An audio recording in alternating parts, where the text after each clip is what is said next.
Amanda's cutting room floor. Yeah, yeah, yeah. It's Jonesy and Amanda's cutting room floor.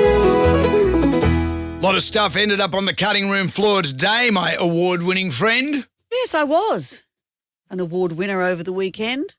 Well, you and I. Sorry, what? Oh, you've changed, haven't you? You took it home. You took the award home, so I get the accolade. Well, you and get the fresh one. You get to keep the piece of metal. Yeah, but you get a new one straight from Trophies R Us. Do I? I've got the one that everyone had their hands on, and I didn't see it for some time, so I don't know where that thing's been. I know where it's been. That's why I let you have it. Yeah, I noticed it spent a bit of time on Kyle and Jackie O's table, so that scares me because those kids are obsessed with anal. I'll just tell you that. Right. They are. They're always talking about it. They wouldn't have put it there. Well, I don't know. On that table. Once again, it was out of sight for some time. That's all I'm saying. And a few people were walking fast. Abby Chatfield was running where the batteries went. Look at us. We've just gone crazy. Well, look at this. Let's talk about James Blunt. Speaking of crazy. Yeah. He put this out recently. I know you've heard the rumours, he said, and they're true.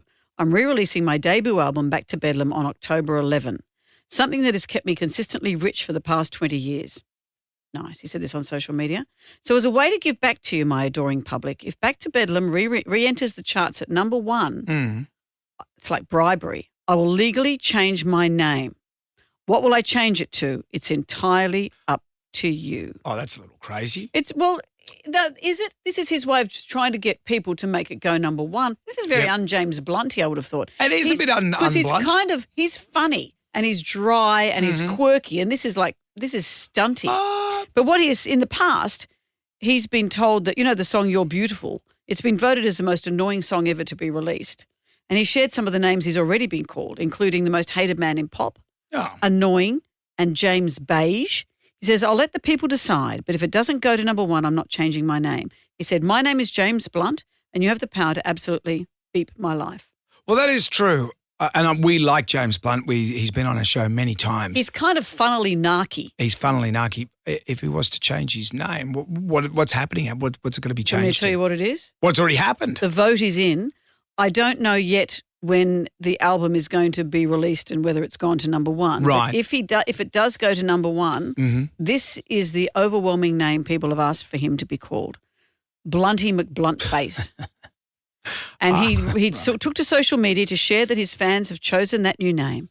With a big sigh, he announced the name before commenting, people have no imagination. They don't. What did he think? People are going to say, let's call you Sir James. Sir James I want Blunt. to call him the most handsome man in the world. He knows people are going to go Rudy Town. Yeah. But Blunty McBluntface he thought was a bit boring. Yeah, the general public have no creativity. Like Bodie McBoatface, when that happened, and that was some years ago. That was 2016. And so that's what happened. And that was funny. At the time, yeah, I it was. laughed. So that's nearly 10 years ago. The British public at the time was asked to name a research vessel, and they called it Bodie McBoatface was the favourite, to the dismay of many, and the boat was renamed to RSS Sir David Attenborough. Yep. So, but Bodie McBoatface became kind of a joke. Well, it happened here with one of the ferries, and Sir Ian Kiernan, around the world sailor, and he started Clean Up Australia. Clean Up Australia ambassador. There was a ferry to be named after him, but instead the dopes that run this country decided to go with public opinion and called it Bodie McBoatface. There's a few things wrong with that. Firstly, unoriginal AF. Secondly, Ian Kiernan was a great Australian. Yeah. Harley, my husband, has a theory that Bodie McBoatface triggered a whole lot of stuff. People thought, hey, we can go the Raz, because he said that Brexit happened not long after this. True. Donald Trump got in not long after this. It's like people said, people power can be funny, but not realising the consequences. There are consequences. Flip a table if you like it, but there will be consequences. Yeah. Actually, the Simpsons prophesied this with the Butthead Memorial Room. Or Butthead Memorial Auditorium. And Is James Blunt in there? And Seymour Skinner, the Principal Skinner said, I regret getting the students to name this hall. So, and that was The Simpsons many years ago. Yeah. And they have prophesied many, many things. I'd like to see people be more creative. If you were to be creative about... What would you call James Blunt? Blames Junt. Hey, everybody, it's time for Jonesy and Amanda's cotton room floor. Hello. Hi, everyone. Sounds like we're hosting a children's show. Hello, everyone. Hello. We could be like one of those people that do one of those podcasts about parenting. This is what I do. When Mr. Whippy comes past, I tell the kid, that means the truck has run out of ice cream when they play the jingle. That is funny. I tell my children that broccoli is called chocolate, and then I bash them. That's taken a touch. Anyway, that's what you get on the podcast. It's a little loose. Put that as I adjust the mic. You know, I never, ever Can we have just smacked say- my children. Can I say, You have never you? have. Have you? Have you smacked my children? I've beaten your children many times. No, Not in I haven't. Sports, you haven't? No, not in sports. Your children are extraordinary sportsmen. No, I haven't hit my children, no.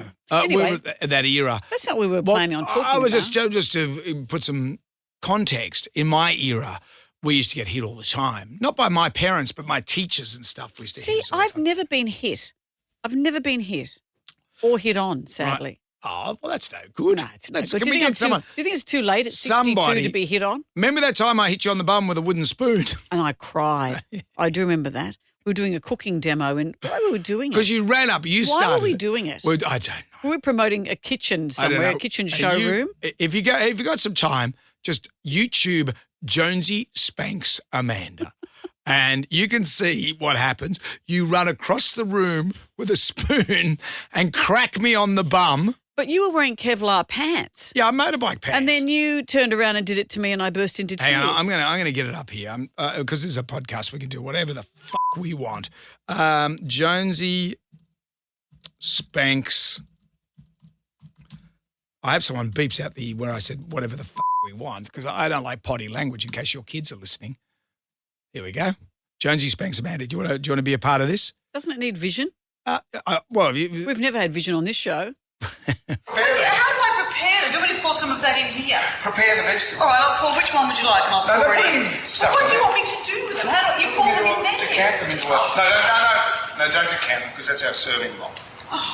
Man, do we have any tools? I can see a big one. We need a tool. What do you need? To stir up the meat. Thank you. Dreadful. Oh, yeah. look at that. Yeah, let me do it to you. Okay. Okay. Ow! I hope you're all right.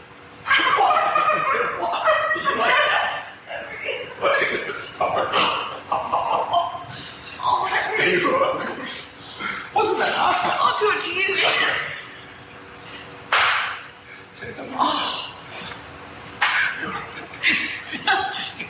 Maybe. Well, that's nice, dear. That's burning. It's burning. That sounds. Stop it. Just stop it. That sounds like. Turn it off, Brendan. That sounds like the beginnings of TikTok Tucker. You baiting me, and when do I get upset? look how young we are there. Really? And I don't have a Devon patch back then. But I did. Anyway, What I was going to talk about today is I'll get to why I'm talking about Kim Kardashian dressing as Marilyn Monroe, but to give you the background on why she was. This was at the Met Gala a couple of years ago where the theme was America. And so she dressed in the iconic dress, the actual dress that Marilyn Monroe wore when she sang Happy Birthday yes, to yes. John F. Kennedy. Yep. And John F. Kennedy's sitting next to his wife, Jackie Onassis, as she was Jackie Kennedy then. Yeah. And Marilyn Monroe is just oozing sex. Yeah. Happy birthday. Yeah, and many rumours were swirling that the two of them were doing it. Yeah, of course. And so everyone's going, what a beautiful, iconic American moment. So it was a big deal that she got to wear this dress because it's in Ripley's Believe It or Not. What a beautiful, sensitive place to keep it. Yep. In Orlando in Florida. So she had the dress flown on a private plane from there to come to her home for a fitting. She said the dress was transported by guards and I had to wear gloves to try it on. I always thought that Marilyn Monroe was curvy. I imagined I might be smaller in some places where she was bigger and bigger in places where she was smaller. Yeah. So when it didn't fit me, I wanted to cry because the dress could not be altered. It's a heritage dress. It could not be altered. So she went on to lose, 16 pounds, which is over 7 kilos to fit into this dress. Good adjustment. She said I would wear a sauna suit twice a day. I'd run on a treadmill, cut out all sugar and all carbs. I'd eat the cleanest vegetables. I didn't starve myself, but I was so strict. Although many people have said Ozempic much? Anyway, the reason I'm bringing up all of that is that she has claimed in a recent interview that people didn't know who Marilyn Monroe was before she wore that to the Met Gala. She's had an interview where she said that she was shocked that many people on TikTok had not heard of Marilyn Monroe. So she said, I think it's wonderful that this gave me the opportunity to share this moment so the dress could live good on. you, Kim K. But that's so typical of people who think they've invented everything. That people didn't know Marilyn Monroe until her. Yeah. It's like I think the people that watch or support the Kardashians aren't the people that would know much about history. I dare say they'd probably have the memory span of a housefly. Well, do you remember? Oh, the interest of a housefly. Possibly the interest of a housefly. You know, we have a competition early in the morning called the Magnificent Seven, and there's trivia questions from all kinds of things. It might be a question about World War II, might be a question about ancient Greece. They're not tricky questions, but people go, I don't know, that was before my time. You go, Yep. yeah, it's called history. It's just history. It's called history. Yep. It's like our history when I spanked you. Imagine spanking Kim Kardashian's big Armenian bot. That would take. It'd still be reverberating. It'd be quite the spoon. And a disclaimer, Amanda doesn't bash any kids. Oh, Never out of has. all that, was that the most offensive thing? Hey, hey, hey, get ready. Everybody here is some more of Jonesy and Amanda's cutting room flow. Hey, hey, hey, get ready. Everybody here is some more of Jonesy and Amanda's cutting room flow. Hey, hey, hey, are you ready for more? Well, hello. Hello. Hello, everyone. We are Jonesy and Amanda. We do the breakfast show on WSFM. And yes, I know what you're saying. My name should be coming first. Stop it. But anyway, here we are down I'd rather hear about the lack of motorcycle parking in the Tumbalong vicinity. Would you? That's what I'd rather hear about instead of your being dipped out on top billing in the show. Well, both those things are for Because another it has time. been 20 years. I know, and I've whinged about it ever since. And we've had the stationery made. Yeah, once the stationery's made, you can't go back. What are you going to do? What are you going to do? Once you've got business cards, that's it. Maybe I should get another Amanda to work with me that would be more compliant, like Amanda Holden, say. Oh, yeah, she'd be completely compliant to work behind the name Jonesy. She would be, that is true. It's nice to be here. Anyway, it is. I'm going to take my and go. Okay. It's quite the and. Well, hello. As I was saying, we do the breakfast show at WSFM, and we're recording this live. Did you mention about the award? Tell them about the award. Tell them about the Because award, every love. major newspaper missed it, but... That's not true. No, they did. They pretty much did. Hi, everyone. But... We, on Saturday night, won the award. I hate being a big boasty pants. Do it because no one else will. We won the award for the best radio show in Australia. As Jonesy said, it was a two-peat. Some people say repeat. We say two-peat. We've won 2 years in a row. Well, I got the shirts made. I know. Thank you. Thank you. I appreciate it. Thank you. Thanks, Mum. You know, they said it couldn't be done. Well, I said it couldn't be done. You but did. In fact, it was done. And it was great, a great accolade to be had. That doesn't mean this is going to be any good, but we'll do our best. Right. So this is Are you for- going to coast now? Is that what you're saying? Well, someone very kindly came and gave me an ARN coaster. And you Yep. said, isn't that what we are? We've been coasting for some time. Absolutely. We are doing this podcast as part of our Cutting Room Floor podcast. Every day we have a show called Jam Nation that goes at 6 o'clock around the country, some places at 5 o'clock. Yes. And that's a- some places at 9 o'clock at night. And some Or places- the special time of 10:30. Some places refuse to play it and just have the sound of a foghorn going instead. I feel like I should be sitting back in a more comfortable position, like you see those influencers when they do it. When they They've do got the to sit in a podcast. strange sort of Osher Ginsburg way. You need to be sitting on a beanbag of Curse some my kind. arthritic knees. So it still sounds like you're wearing some sort of rubber arrangement. Well, I've got my wet weather gear on, see, because I'm a motorcyclist. Even though we're undercover. That's yeah. fair enough. Anyway, we do a thing called Jam Nation. We also do a little adjunct, which is what we're going to do today, and that's what I call Jonesy, a little adjunct. We are going to do this where we just You've talk got about... them eating out of the palm of Haven't your I hand, just? Amanda. These two people are enthralled.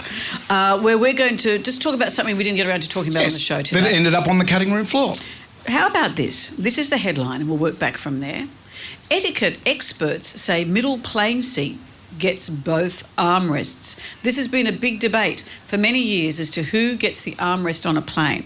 We can all agree, I think, that the window seat is great, unless you have a bladder the size of a budgie's bladder like I have, Yeah. but I still would prefer the window seat or the aisle seat, which is easy access to the loo, to get up, to grab things from the trolley, whatever you need to do. That middle seat is neither here nor there, and yet you charge the same amount to sit there. So they're saying here that to compensate, you should be able to have access to both armrests because everyone else has one. I know this might be a little bit different for you because you were always in the rarefied air of the business or the first class. I think you'll find I sit up with a pilot on his lap. Right. So this isn't something that you would have to deal with. But down there on Real Man Street, where I live, the window seat is probably the least. If you're a bit of a yokel that's never been on a plane before, go the window seat. For me, it's all aisle. It's all aisle. Why all aisle? Aisle seat is there. You can go to the loo. You get the food first. You get everything that you need. You don't get the food first. Of course you get the food first. No, you don't. They lean across and give it to the person next to the window. When the hostie comes past, Flight attendant. when they or she come past or he comes past, you can beckon them for a drink. Easier to get their attention. Oh, that's what you Because if want. you put your knee out a little bit like this, sorry, sir, I just ran into you with the beer cart. Would you like something while I'm here? Right. See, that's what works. Right. So you're one of those people that sits on a plane and you're looking out the window and you're going, oh, this is great. Big deal. You know, my husband will always want the window seat, and so it's just assumed. Well, he's a flyboy. He likes flying. One day, my son thought it was funny and took the window seat. Harley didn't talk to him for the entire holiday.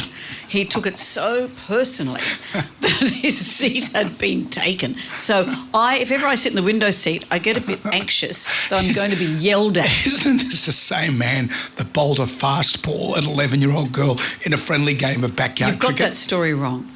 We were in Tony Squire's backyard, and his daughter, who's now, a grown-up, was probably about 11 years old, and we were playing backyard cricket, and everyone was watching. She had a cast on her arm, it had broken. Everyone was watching her bowl, and Harley's going, I want to go. So I watched him go, I was so embarrassed. I watched him go up to her and reef it out of her hands, her broken arm.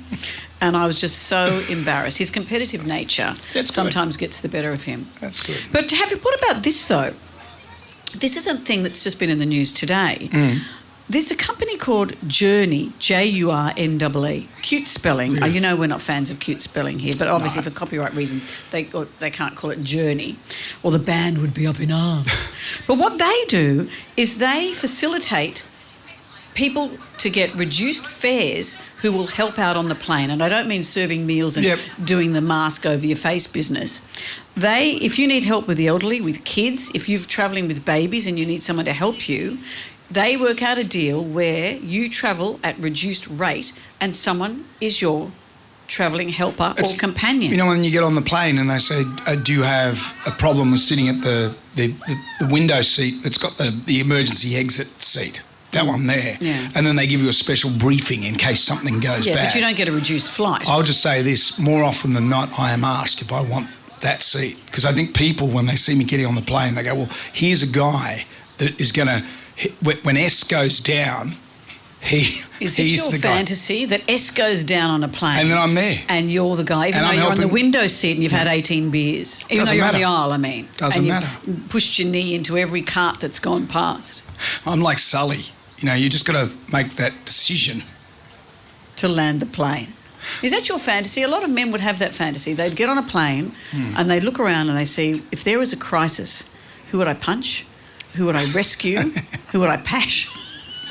Do you do that? Or is it my imagining that's what men do? Is this men or just you? I mean, Who would you join the Mile High Club with?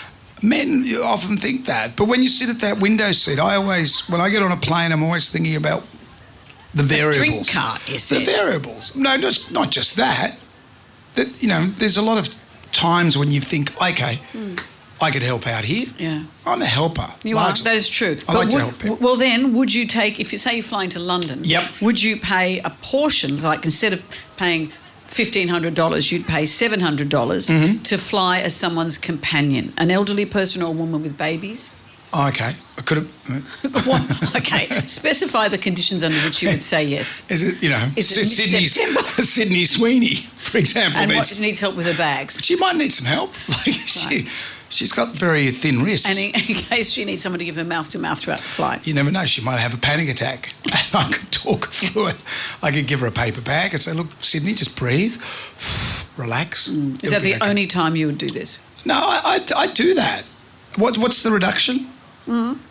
It's a variety. I'm having a sip of tea there. How professional. It's a variety. Sometimes it depends, and I think it's a 3% surcharge or something that the company itself takes. But, you know, it can be a giant reduction or a small one depending on what's expected of you. If I just wanted to fly with someone and have them tickle my back for the duration, Okay. how would that go? Brendan, this is wireless. You're supposed to talk. I'm just shaking my head. All right. And not just because of the lack of motorcycle parking, but really, where are you going with this? Okay. Where are you If you're going to go back that far, let's talk about how my name should be first on the letterhead. We've been to the embroidery. You can't unpick embroidery. I carry a quick unpick with me at all times. Once you make a Jonesy and Amanda polo shirt, you can't go back. And also, the acronym's not going to work. It's JAM. It's not going to be a merge. Madge. No, it'd be a Madge. It's not bad. Well, should we wrap it up? Toots? No, you say words. You're saying enough. Let me explain how radio works. You're saying enough for both of us. All right, I'll be quiet and you wrap this up. Thank you for enjoying our podcast. This is what. Even if you ended up haven't on the enjoyed it. Cutting room floor. Maybe should have stayed there.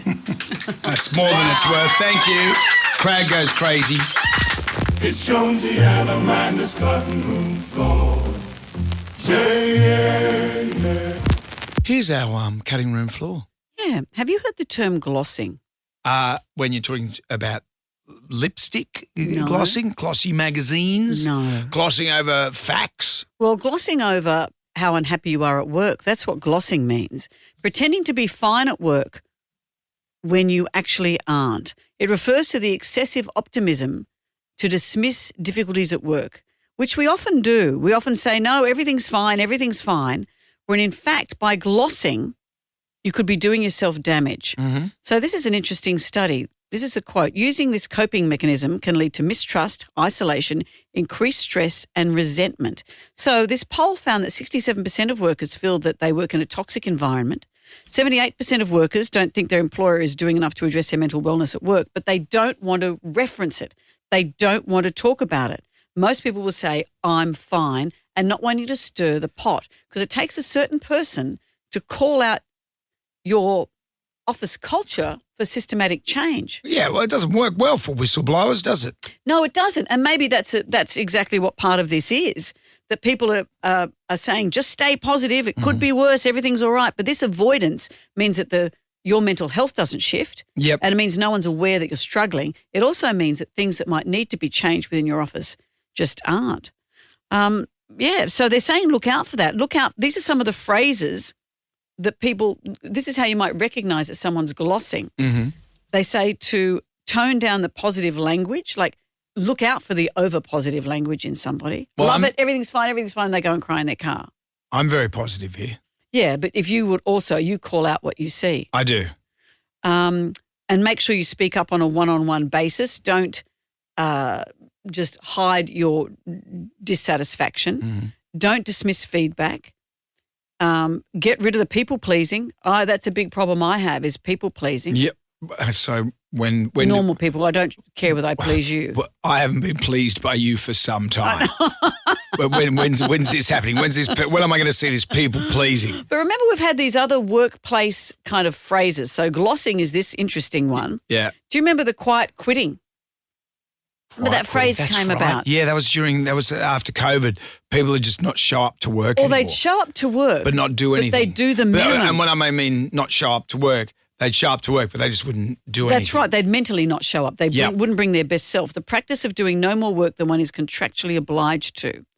Now we have quit talk. Have you heard of quit talk? What's quit talk? This is people live quitting their jobs. On the ABC, they seem to be doing that a lot lately. Well, that's the thing. If only someone could see it.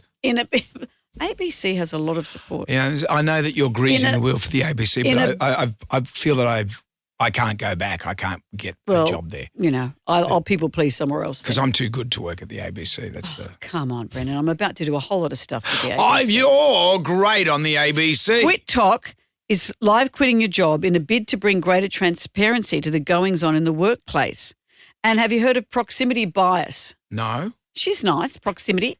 As people return to the office, restrictions were lifted, etc. But the negative impact of proximity bias on those who continue to work from home. Oh. So how we feel, I'm reading into that. I think it's how you feel about those that aren't back at the office and are working from home. How do you feel? There was a story this morning about a couple of girls on the beach at Bondi and saying, well, if I'm getting the work done, who cares where I am? That would drive me crazy if I was in the office. It's an interesting take, isn't it? Because when someone says, you go, where's old mate today? And they say, oh, he's working from home. You go, yeah, right, okay. In between mowing his lawns and doing everything else. The stuff that the rest of us have to do on the weekend. Yeah, I don't subscribe to that. If the work gets done. But if the work gets done. Does it matter if you're sitting on a beach or sitting in a cafe all day and patting your dog all day? Does it matter? How can it not, though, rile up people that don't get a chance to do that? How can it not? We're human beings. I remember when I worked down the Snow many years ago, I was the DJ down at the Snow. Were you BJ the DJ? No. And part of that role, everyone got very jealous because at the time, it was 1987, I would get $300 a week in the hand. And also my food and board was covered with. Wow, that's amazing. And all I had to do was just be in the nightclub from 6 till I think 3 in the morning, which was a long day, but I have to do a little kids disco as well. But the other people, other executives, because I was also what they call a blue coat. We all got to wear these blue coats because I was the head of my department, i.e. I was the only DJ there. You're also the lowest of your department. And so all the other people, like the maitre d' got the shits, and so did the head chef. Because of what? Because I was the head of I was part of this elite blue group. coat team, and they didn't like it at all. So they went to the boss, who quite liked me, because what's not to like? I, unlike you, am a people pleaser to everyone.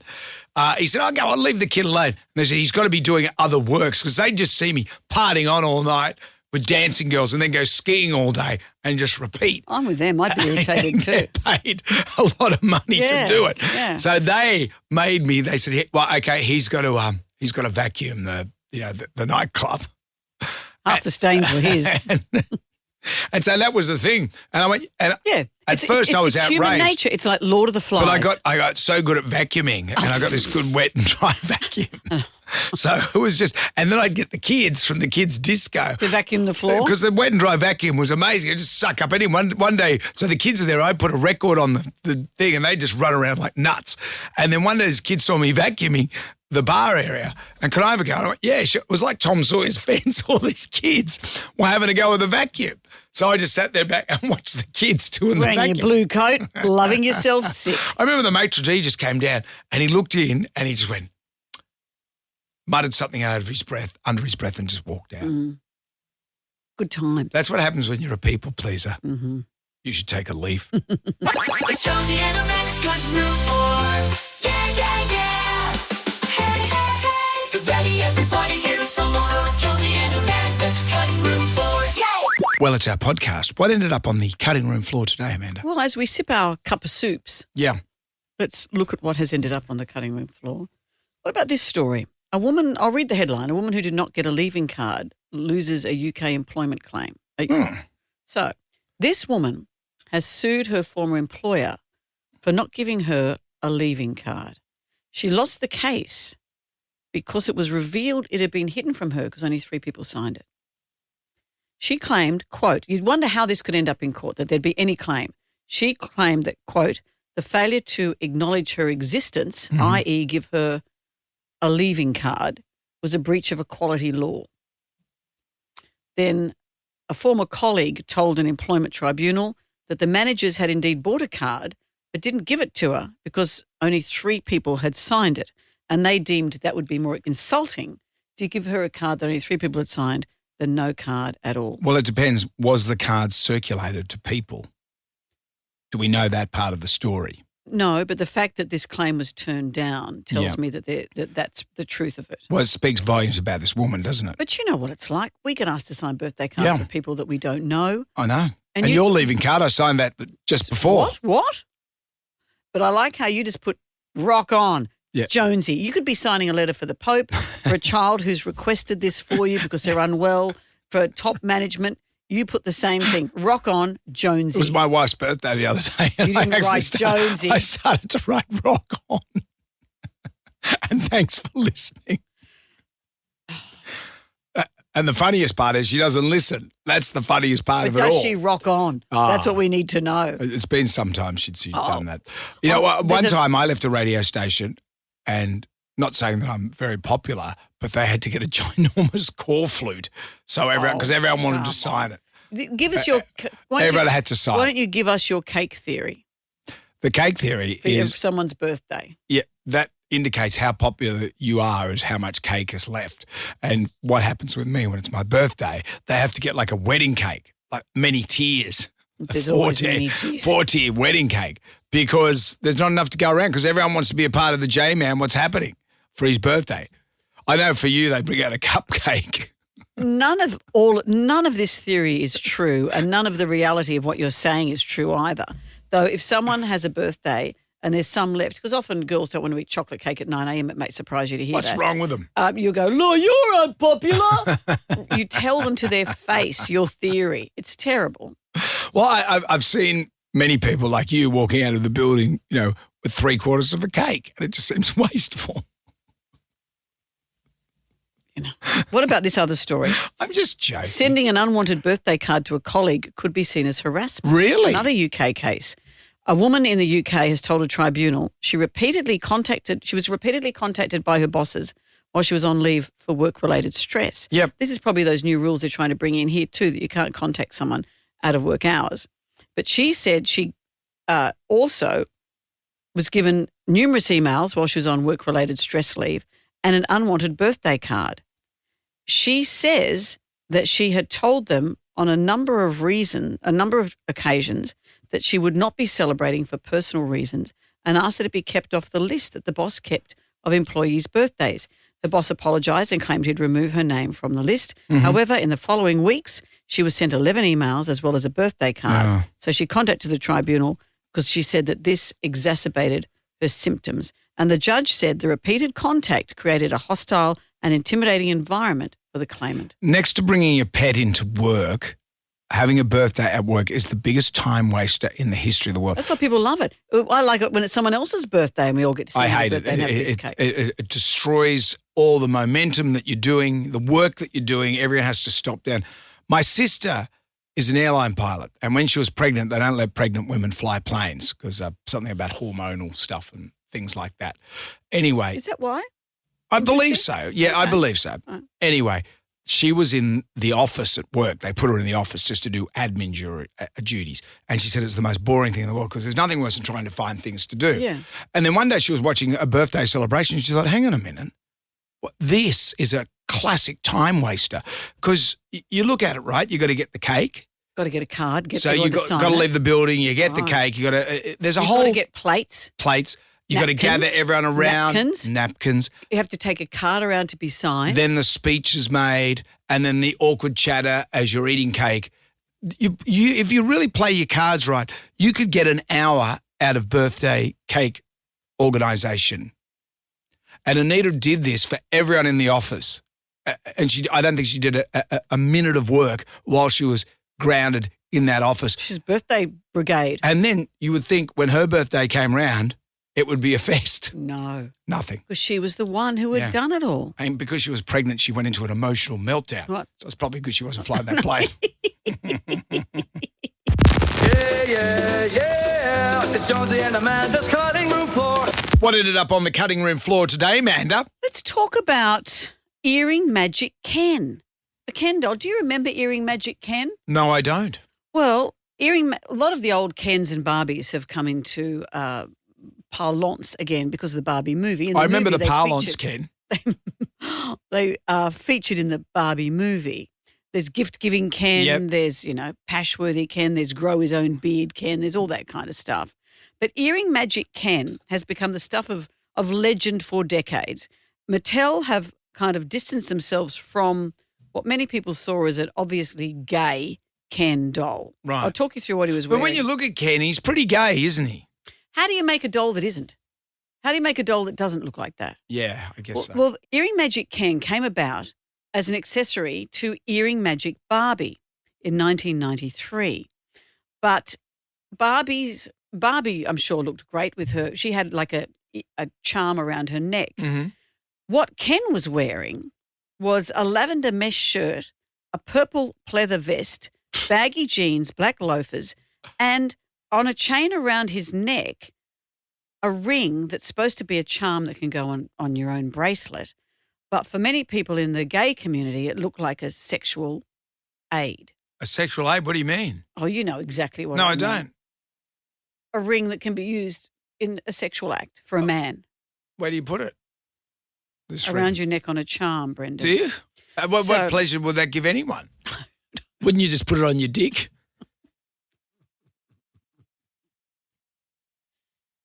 So Earring Magic Ken, when he was in the movie, the Barbie movie, but he just had a Barbie necklace.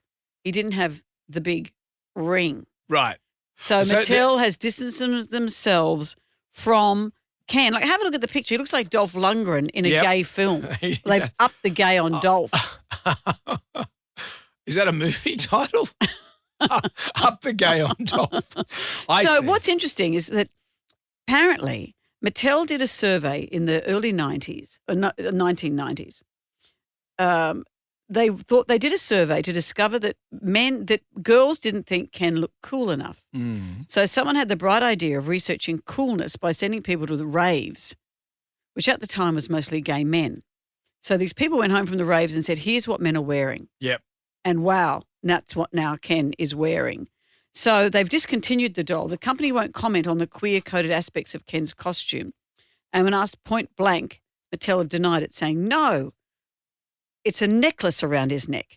It holds charms he can share with Barbie. Right. Come on, they've said. This is a doll designed for little girls. Something like that would be entirely inappropriate. So this sold gangbusters. It's the highest selling Ken ever Yeah. because gay men bought it. It ran off the shelves because it became a hilarious thing for them to own. Well, I got to admit, he looks like the 7th member of Frankie Goes to Hollywood. Yeah. So it was discontinued by the end of 1993, along with the rest of the Earring Magic collection. But yeah, this is a collector's item, I'm assuming. Mm-hmm. I don't know whether Ken's ever still in the box. But it'd be worth a lot of money if he was. If he got in there. Okay, kids, that's it for today. Come back tomorrow for more of Jonesy and Amanda's Cutting Room Floor.